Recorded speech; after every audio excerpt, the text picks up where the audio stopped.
Hi again. I guess we'll try to combine some tonic and dominant function in a major scale. So to do that we have to pick a scale. I guess we'll take C major scale, and that's the sound of C major scale. The way we can play the one chord is multiple. It's many combinations. So I try to describe the one that I'll play.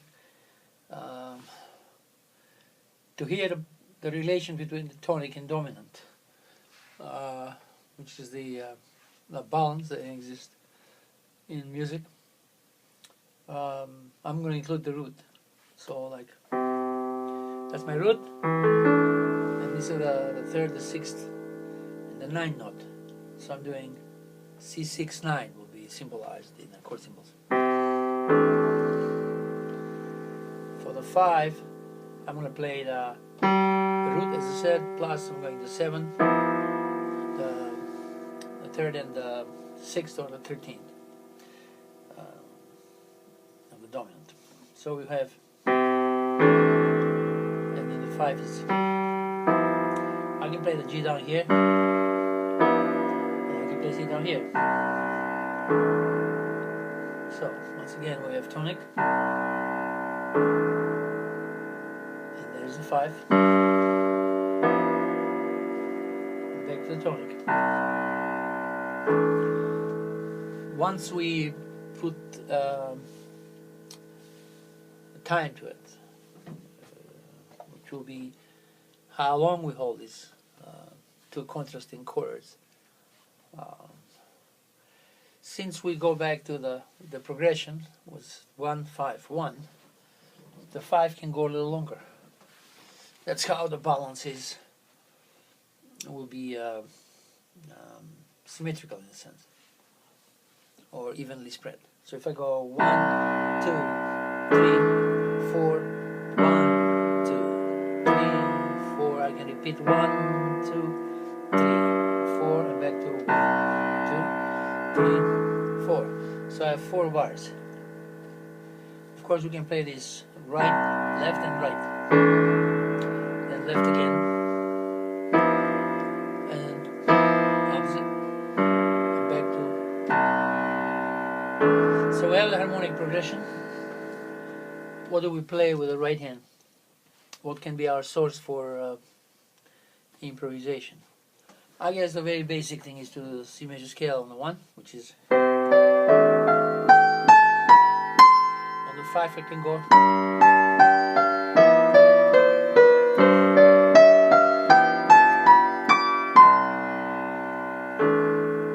So I did the whole scale. Like my right hand plays the C major scale. When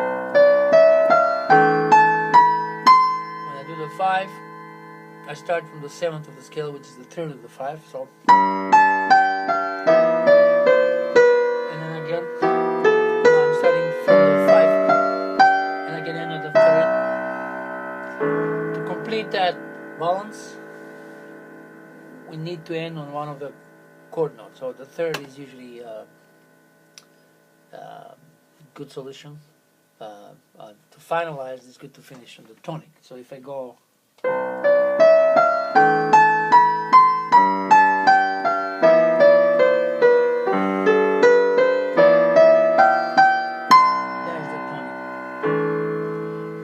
So that's anyone who starts piano with regular bass knowledge will learn about major scale, and we'll learn the C major scale.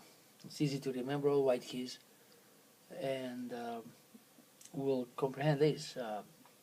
So that shouldn't be hard, meaning it's connected to the knowledge that exists for anyone who starts properly, to say, learning piano, which is doing the scales, the triads, or chords, and playing music that was, 400 years old, 200, 300, 200, 100, and up to date today. This way a student can learn the past, the history, appreciate it, and learn also what today can do. So these days, I guess the last, I don't know, nobody knows precisely, I guess maybe 100 years maximum, I'll say.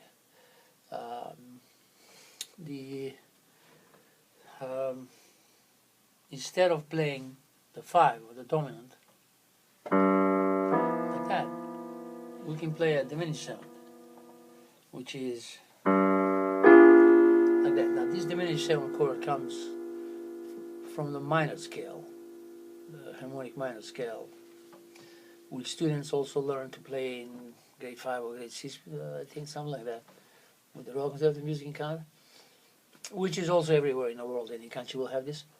So it's a common knowledge that students learn all over the planet. So this is to expand our dominant function, or the one that moves more. We use the diminished 7. Some people, let's call it G7 flat 9. So a while ago I was playing G7 13, or I said 6. Once you drop the 13 down, you can count 6. It's closer to 1. But now I can play like this. Now I'm playing actually flat 9. So it's like,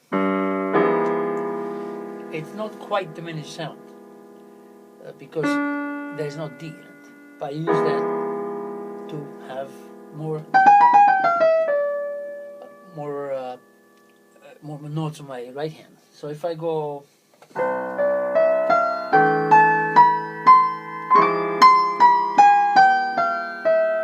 that's that scale, and again I can go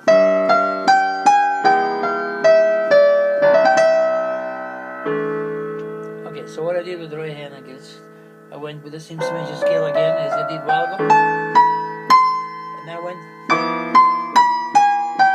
I include that A flat, and I go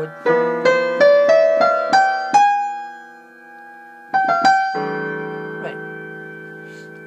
So that's another option now. And there's so many others, but if I go back now to the first one, and I put some kind of meter, which is it's very important in music. Most of the song will have that meter that goes on all the time, which is connected to tempo, which is how fast or how slow we play the given work or the song. So if not necessarily we have to play the whole scale now, of course. That depends on the tempo and depends on how much time we have. It's always about how much time. So meaning if I play slow tempo and I play 1 bar as I did, like that. Say we take that example, because there could be infinite, lots of numbers where I can go fast, or I can play over here whole notes. Like if I do whole notes, I can go very slow, like 1, 2, 3, 4, 1, 2, 3, and so on. Or I can half notes, 1, 2, 3, 4, 1, 2, or I can quarter notes,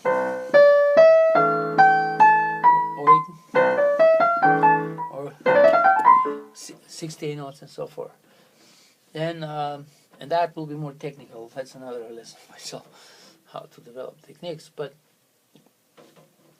what do we use to sound more melodic? It's probably a good thing is to say to use some of the main notes of the chord. One way of doing it. So if I go, so I'm going to play the 3 here. That was 3, 5, then I went 3, 5, 2. Of course, I'm changing the rhythm.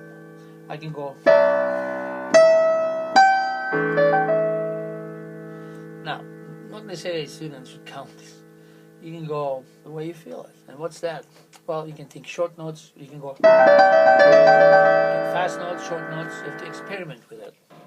And while you're doing that, since your mind is now relaxed, assuming you know your left hand here, And you should know before you attempt this, because when you create something, when you try to make something, you have to be very familiar with your harmonic progression, of course, and when you apply now the rhythm, that too. So that won't come in your way. The mind has to be relaxed when the mind creates, or it shouldn't be burdened by, oh, I don't know that, or you're making mistakes with the rhythm, or making mistakes with the, with the movement of your left hand. Even though you know the theory, you might need practice to that, right? So you can always simplify, and you can play just like that with the left hand, 3, 6, 9, and then you just do the this is called rootless voicings, right? But I wouldn't suggest for beginners. They have to feel the tonic, the force, the magnet. So that means you need to include the root. Now, so assuming that works well, over here you have to experiment, as I said. So, and maybe sing. If I go.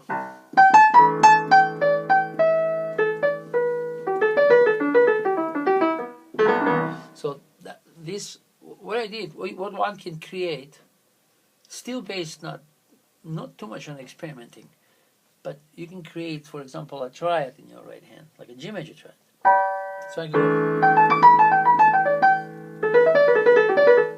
So I'm playing now G major triad over C 6/9, which is the C chord. That's really good. So if you take the root out, it's even better. So these notes that I play in the right hand, the 3, the G major triad is GBD. The only note that is in my voicing in the left hand is D.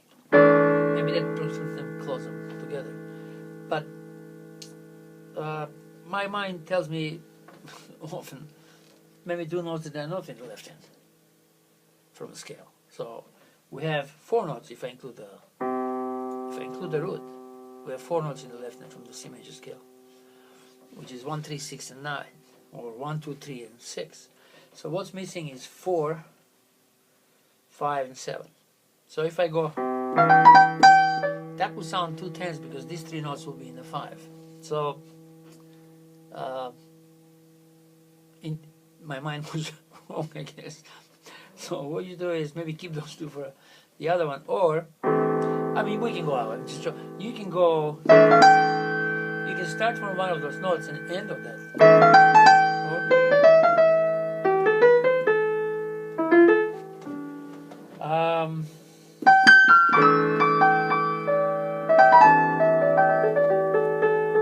Of course, this is all open. So if I go.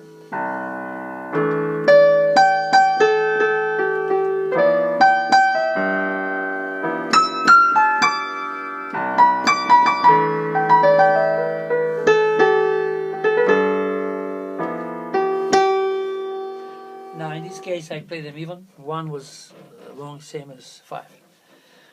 I guess this is now where my mind anyway is trying to change. By doing change, I feel more comfortable to find something. So, and I think anyone should too. But as I said, you have to be comfortable with the knowledge behind it, which is the progression. Now, how long you hold it, you can change, particularly when you're in the process of creating something. So anyway, to go back also, so if I do with the other one, with the diminished 7, what we said a while ago, so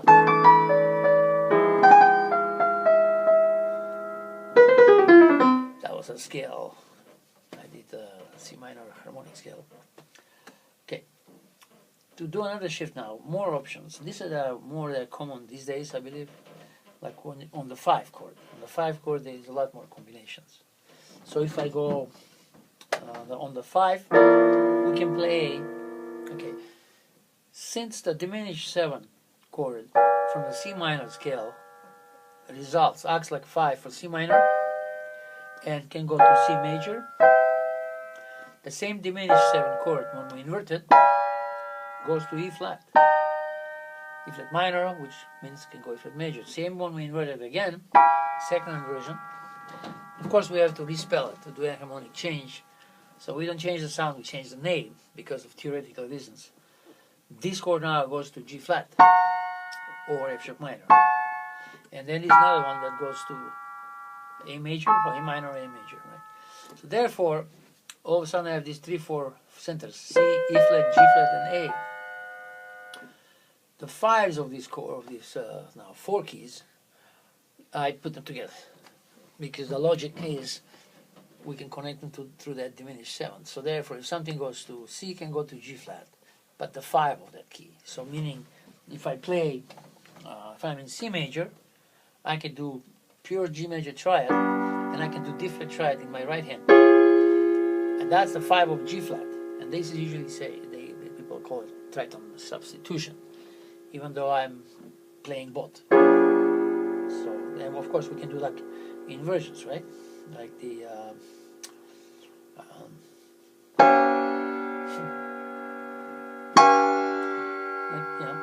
so if I go now, that scale, by combining this four, we create this scale. It's called diminished scale. So now if we go,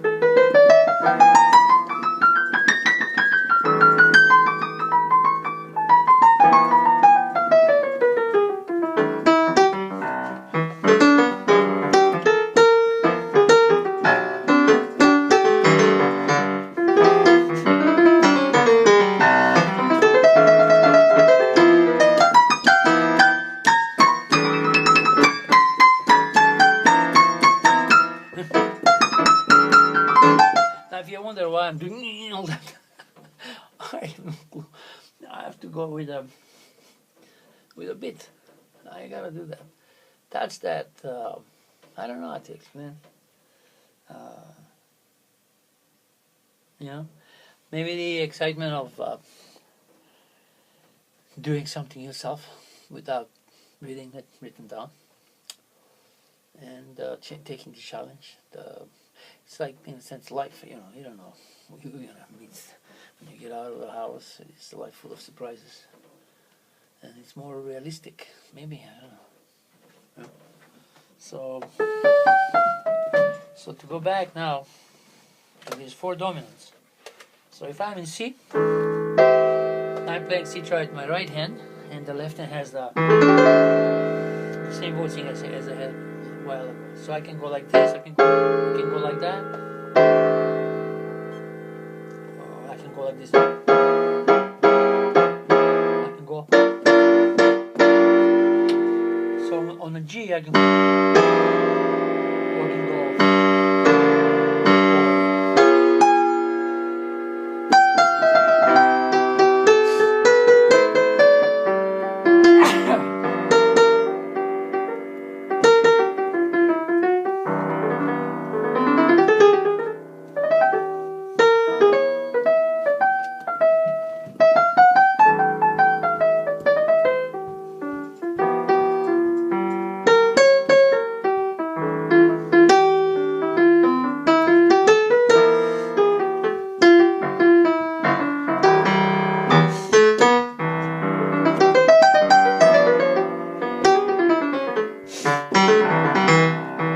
Now, just to add more, I think we can do on the 4, same thing. This one.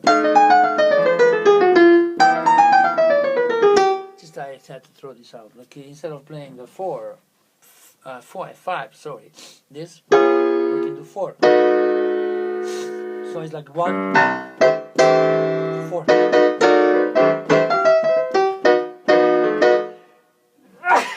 Oh, sorry. Yes. My cold is bothering me. I gotta cut.